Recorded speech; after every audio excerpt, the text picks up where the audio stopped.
Hello. My name's Carolyn Barber. I'm from the Good Mental Health Cooperative, and I'm here today interviewing Claire, who's one of our Books Alive volunteers, long-standing volunteer, and a regular in talking about her story. So I'm going to just start by asking Claire if you could tell me why you've chosen this particular book title.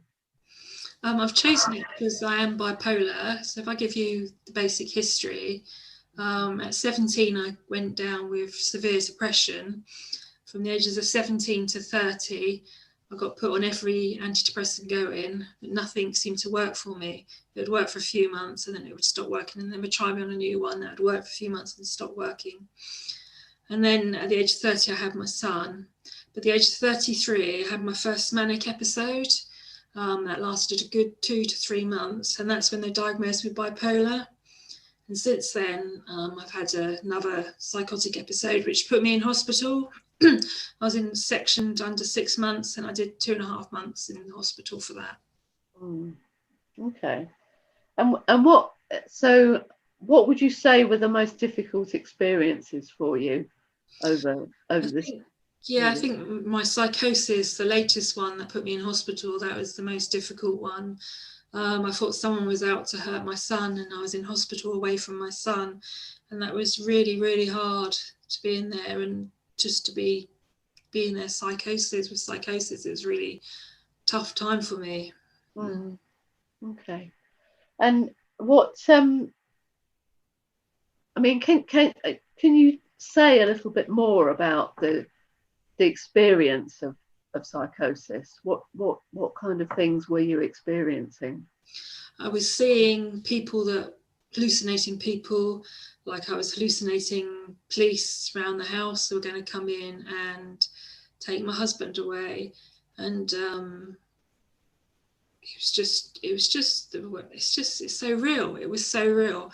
And things like the foghorn was speaking to me and telling me things, and it was just the weirdest time of my life, really, weirdest and toughest time of my life, seeing bright lights that weren't there, shadows on the wall that weren't there, just seeing and hearing a lot of things. Right. It must have been absolutely terrifying. Yeah, it was terrifying, but at the time I just accepted that they were real. Yeah. Okay. So what have you learned the most from all this? I think I've learned the most is just to accept myself for who I am. You know, my name's Claire and I've got bipolar, and that's it, really, just accept. That's the way it is, and be more accepting of others, learn more accepting myself. I then learn to accept others and realise that no one's perfect and everyone's got something. Yeah. And do you find it, are you able to be quite open with people about the fact that you're bipolar? I know you're doing this, but it's, in general, in life generally. No, I like people to get to know me first, and then if I feel comfortable, I will then tell them that bipolar. I've got some social groups where I've never told them, just because I want to be a place where I'm just Claire, and I don't want them to know that I'm Claire bipolar. Okay.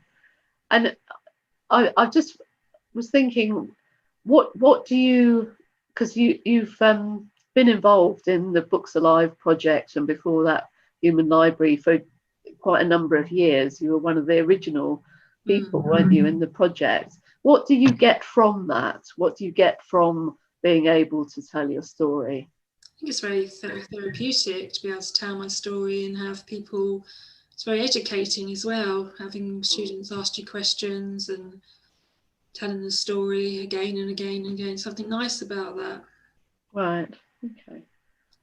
I guess it's an opportunity, isn't it, for other people to ask the questions that they might not normally ask as well, just to, you're kind of open to that.